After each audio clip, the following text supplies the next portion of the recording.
لوگ بڑے شوق کے ساتھ کتے پال رہے ہیں. انا للہ و انا الیہ راجعون. جناب والا یہ کتے پال کر آپ کو کیا کیا ملے گا؟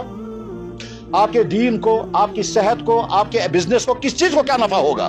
مگر قرآن میں اللہ تعالیٰ شان فرماتا ہے جب تمہارے پاس ایمان نہیں ہوگا تو بیکار کاموں میں تم کو مزہ آئے گا. چنانچہ جناب ایسے افراد بھی ہمارے بھائی پائے جا رہے ہیں جو لاکھوں روپے خرچ کر رہے ہیں کتوں پر. بڑے فخر کے ساتھ میں نے 1.5 لاکھ روپے کا کتا منگوایا. کہاں سے؟ سپائنش. یا کوئی اور کتا منگوایا کہیں چائنا سے. اب 10-15 ہزار روپے مہینے کا خرچہ ہے اور خوش ہے. جناب اپنی ماں کو تو ڈاکٹر کے پاس لے جانے کو تیار نہیں، کتے کو واکنگ کرائے گا، مارننگ واک صبح صبح. میں ایک دفعہ یہاں شری نگر گھر میں تھا، ان کے رشتے داروں نے لندن سے فون کیا تو انہوں نے کہا یہاں فلاں صاحب بھی. انہوں نے کہا میں سلام ونتو یمن، وہ مجھے سلام بھجوا رہا ہے. وہاں سے کہتا ہے تو کیا پتا ابو کا تعاون شدوبت، وہ وہاں سے ان کو کہتا ہے. یہ کہتا ہے کیا دلیل؟ تب میں اس وقت 4 کتوں کو لے کر کے واکنگ کرا رہا ہوں لندن میں.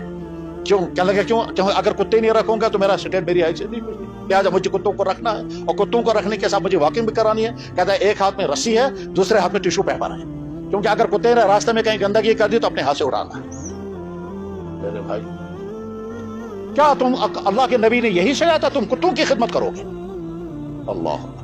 اللہ کے نبی نے فرمایا اس گھر میں رحمت کے فرشتے نہیں آتے جس میں کتا. اب فرمایا جس گھر میں کتا ہوگا روزانہ 2 قرات ثواب ختم ہو رہا ہے. فرمایا کتا اگر برتن میں منہ ڈالے 7 مرتبہ برتن کو دھو. اور ہمارے مسلمان بڑے فخر کے ساتھ کتے کو اپنی پلیٹ میں بٹھا کر کے کھلا رہے ہیں. سبحان اللہ. اپنے بیٹے کو تو آپ نے کبھی نہیں کھلایا.